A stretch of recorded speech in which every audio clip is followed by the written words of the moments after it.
Hey everybody. So a question came up about screen projecting elements and maybe adding in some depth. So I've got this cyc, and for those of you that are unfamiliar with cycs, basically it's just a horizontal and a vertical plane with just kind of a nice soft transition. So you'd see these in photography studios and things like that. And what I want to do is I want to project an image onto here as a starting point, but then I want to break it up and then add some depth to it. So I've got kind of this little bird landing, and he just kind of hops over, grabs a crumb, and then just kind of flies off, and then it repeats. So let me just go down here to maybe 100. I think that's where we probably end. And what I'm going to do is, just going to create a background for this. So I've got a city already. So I'm going to start by just assigning a material. And I think I'm just going to use a surface material for this. Surface material has no lighting. So if you want lighting, then don't use the surface material. But in this case, this is just going to be devoid of any lighting. So whatever your image is, that's exactly what you're going to get. And on here, I'm going to put a texture, but I'm not going to use any kind of just regular UV texture. I'm going to use a projection node. So I'm going to do this through the Hypershade. So let me grab my material here. And I'm going to type in, so tab, file, and I want to choose projection. So this is typically what you get with a file texture. But with a projection, you get these extra two nodes here. And this node is what gets connected into the material, just under color. File gets the file texture still.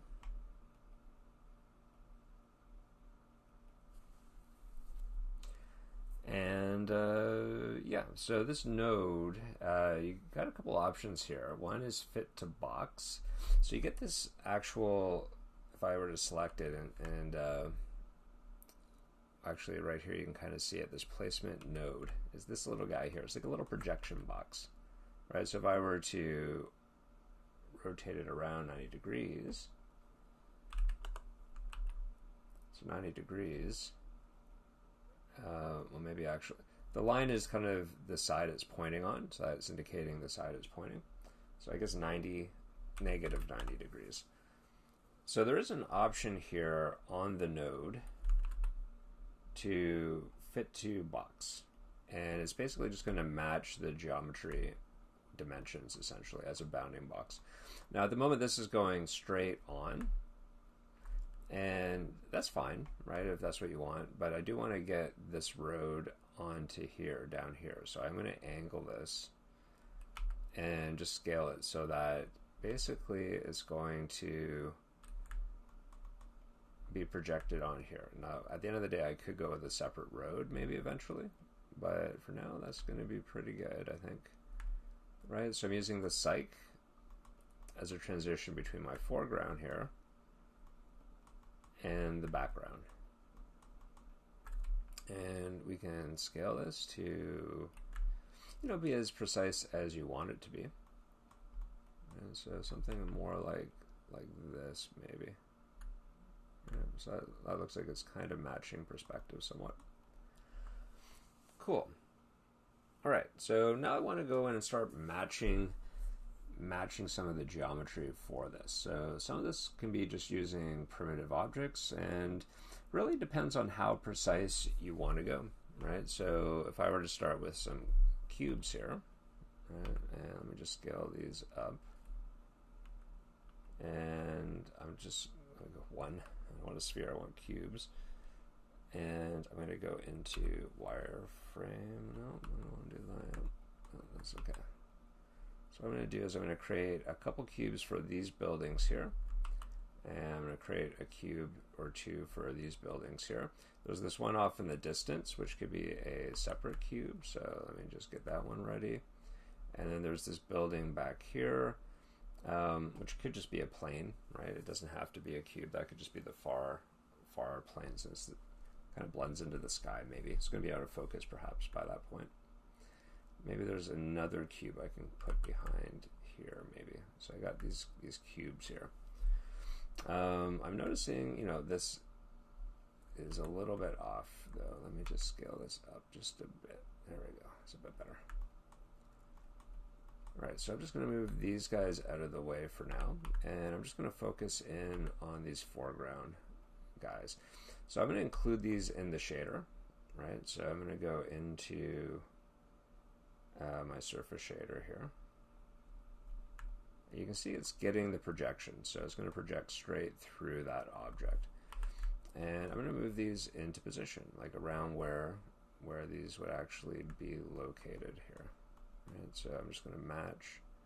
Now remember, since there's no shadows for this particular type of test, I don't have to worry about it being perfectly on the ground, although, you know, I'll try. Let's see what we can do here. But I am going to match these angles here. Right, so I will put it on the ground. I don't want that floating.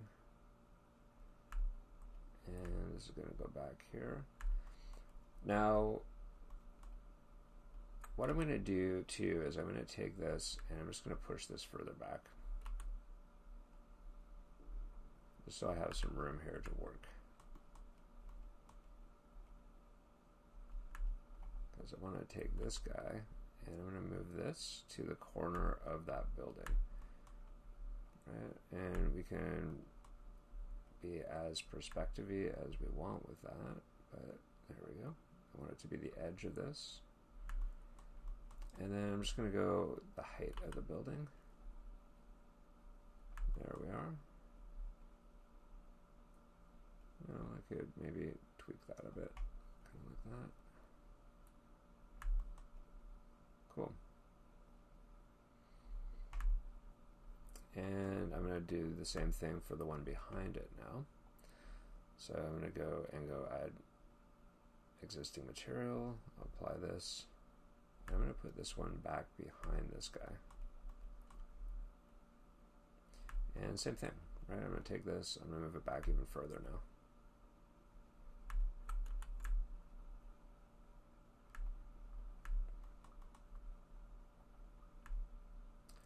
And where did that plane, oh, there it is. Where did that cube go? Here you are. Alright, so that's going to go behind this one here.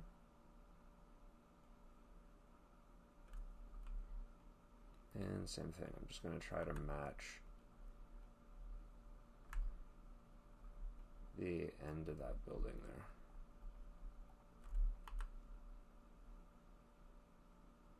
Looks like there's a bus or something. Maybe I could use a cube for that.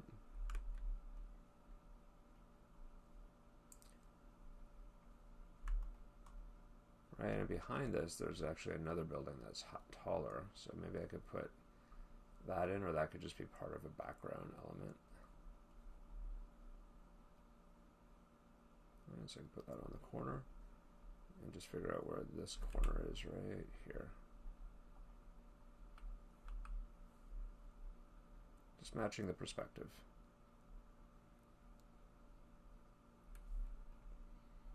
And this guy, I feel like we're missing out on some stuff here. That's about right. Right, so now we're getting a little bit of that parallax.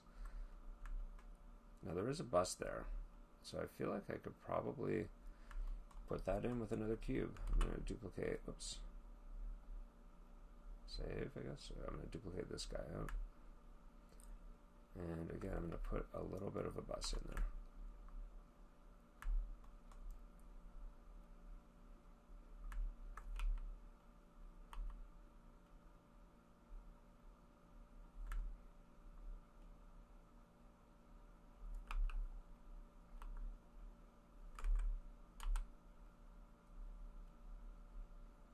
And I'm going to apply this to the same. I'm cheating it, kind of like a fake Hollywood set, right? But I'm going to apply the same material to it.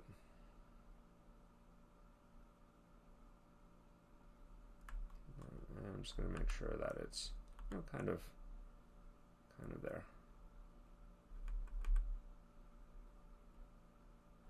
The more realistic, obviously, the more precise you have to be.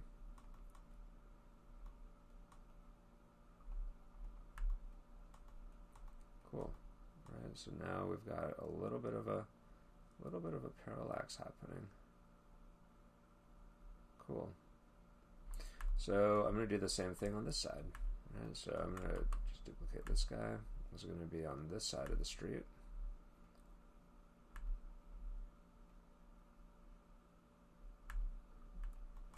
And I'm going to do the exact same thing. I'm going to apply the material.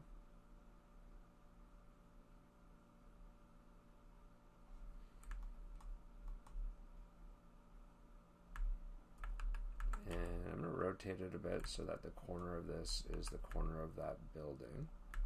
And I want to scale this up. And so it's the height of this, which is about there. And I just want to make sure this corner matches this corner here, which is about there.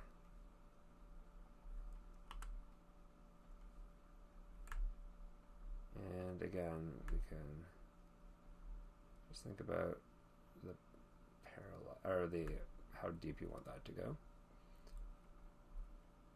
There we go. And let's duplicate this guy. And he's going to go back here. And same thing.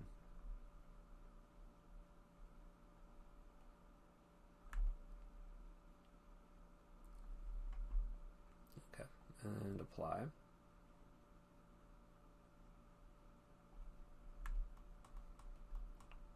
And let's see here. So this guy, I feel, needs to go back, whoops, back a little bit more, maybe. Maybe this guy needs to be a little bit more here.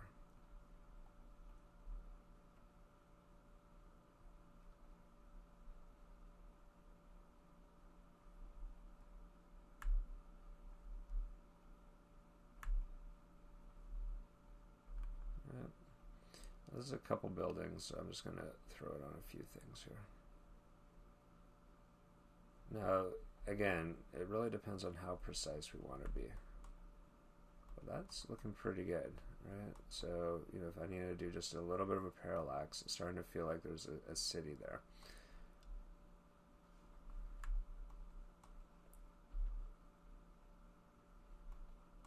And next thing I'm going to do is, there's a little stop sign here I wanted to do. I think that's really going to add a lot to it if I were to add that in. So let's do that one next. For that, I'm going to create a plane. Just a very simple plane.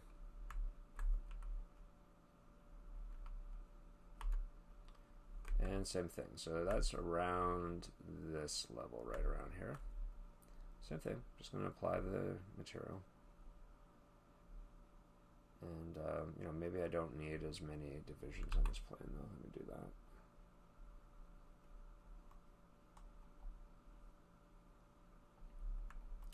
Right, so there's the sign right here that's on the street.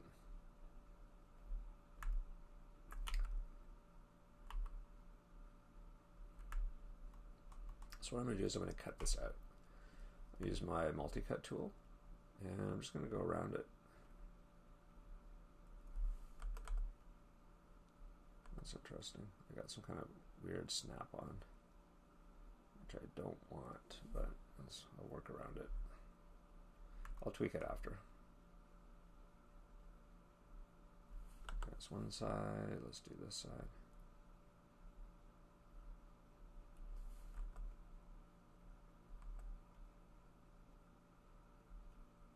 Yeah, so there's a bit of a weird snap guide. It's a new install, so I haven't tweaked all my settings yet. That's good enough. I'll fix it after I delete all this stuff out. So I'm going to delete this stuff out.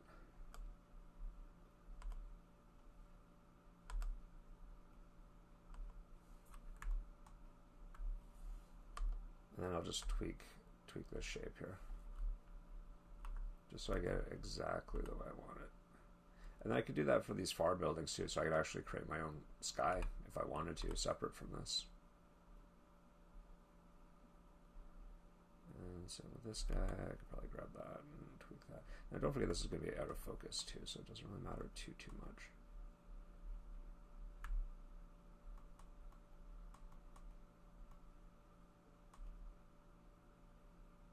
Cool. And then let's just put this, I want to put this on the ground.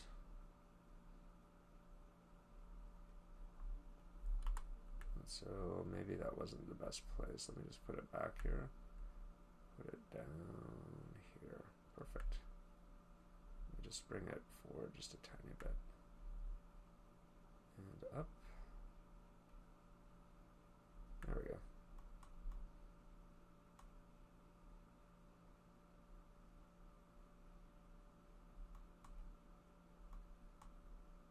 Cool. Okay. So, you know, maybe I do want this one here. And so this is going to be a bit of a longer video because I want to put in maybe one or two more shapes back here. And then I could cut this out as well, maybe this final piece, and just put a larger sky in the background. So let me grab another cube, put it back there.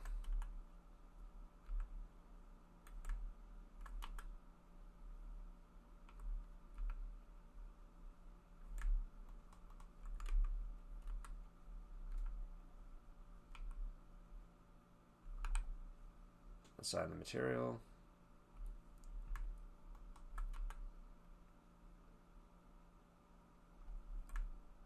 Cool.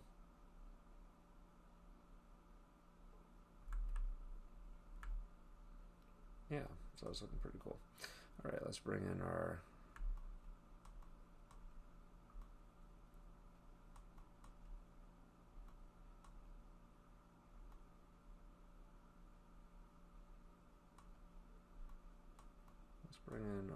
animation now. So I want to make sure I'm not losing this guy. Now I can lock stuff down. So the way you do it is you select your object and go here, texturing, create texture reference object. And what that's going to do is going to create something you just hide. Don't move it. Don't do anything with it. Just hide it.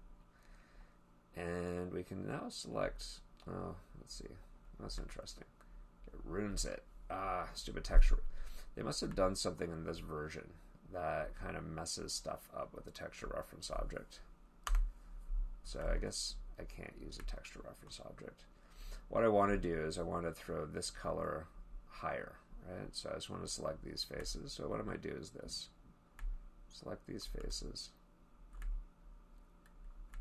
and assign a material.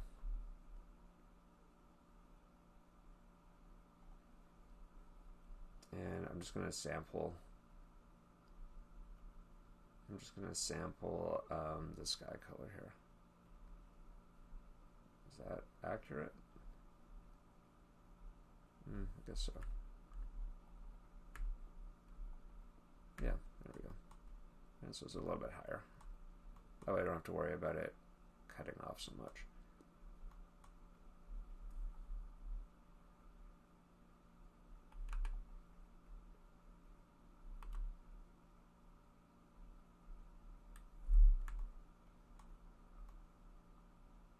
Cool. And I just have to be careful with how much I see. Right, so the bird's coming in for this guy right here.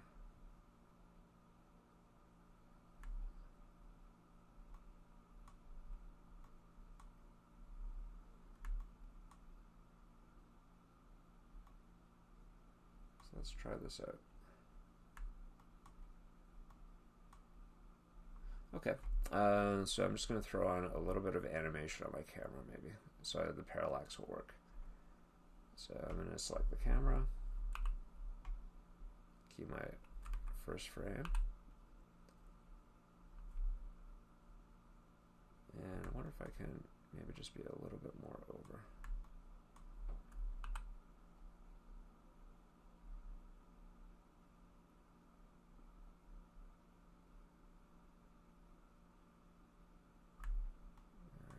Going to be just a little bit more over. Don't want to lose that background there.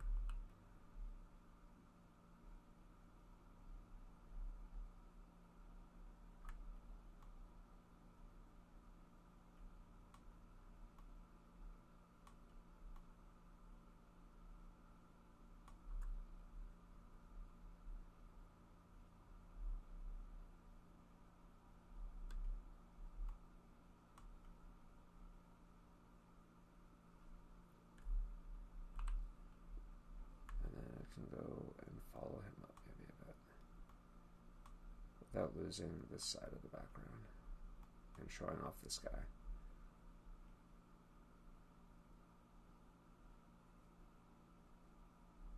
Keeping it lower angle too. I don't want to give away the background, the ground plane so much. It's tricky. I should go with a maybe a bit of a longer lens.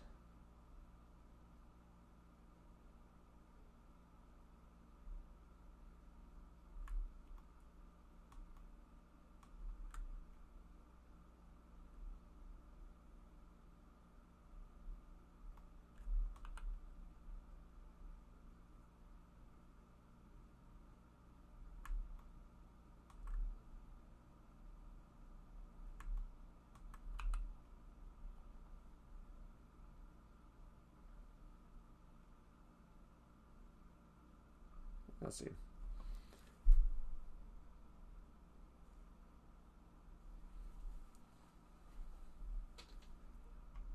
Yeah, it's not perfect, but, it does add a little bit of dimension to this. Here, I wonder if I can start the rotation a little bit. Let me do this, delete.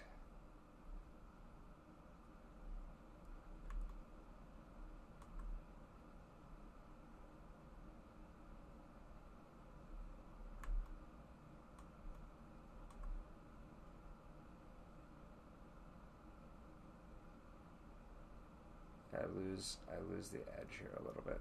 That's the only thing.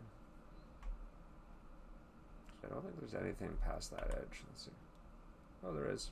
I got a little bit of room.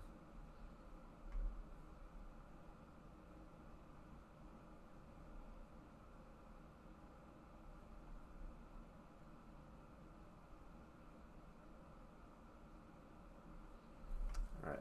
And I'm just going to tweak this a little bit more. Let me just pause for a sec while I do this. Okay, so I've added a very simple camera move to it. And, it does a decent job. It kind of feels like it's been kind of a modeled in background. There's a little bit of distortion on the back, so I might want to tweak a few things here and there, but I think it's working, especially with that sign and stuff in the foreground. Definitely seems to work. Now, obviously, that sign is being projected onto the back here, so, that would need to be resolved as well. Maybe putting in some kind of ground plane that goes all the way back. That covers that up. But overall, it's actually not too bad. And I bet if I were to put in some depth of field, so let's try that out next. I'm going to go into Redshift, open up my Redshift IPR. And I'm just going to add in a little bit of depth of field. So I'm going to just select my foreground. And I am going to change some of these settings. So bokeh, focal distance. This is where I picked it. So right about here's my focal distance, but the radius, I got to play with this setting. Let's go 0.2. Yeah, it's out of focus, right? You don't even notice it, right? So it's actually not too darn bad. Let's go 1.5, 1.6. Looks pretty good. And then if I were to do a shadow pass to help integrate this, maybe an occlusion pass possibly, comp it together, maybe add a little bit of, play with the LUTs maybe, maybe add a bit of bloom or something like that.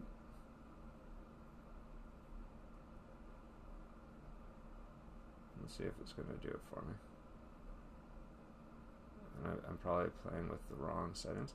I don't even know it, to be honest. Oh, there it goes. Kind of working. I was going to say, I don't even know if it works with the surface shader, but it looks like it does. All right. Cool. And again, I'll just do a couple AOVs, composite it together, and then it's going to look kind of cool, I think. All right, we got a bird coming in. Goes across, grabs the crumb, and heads out. Now I do want to track the focal distance probably a little bit, but just because the camera is moving. So I am going to probably want to key that.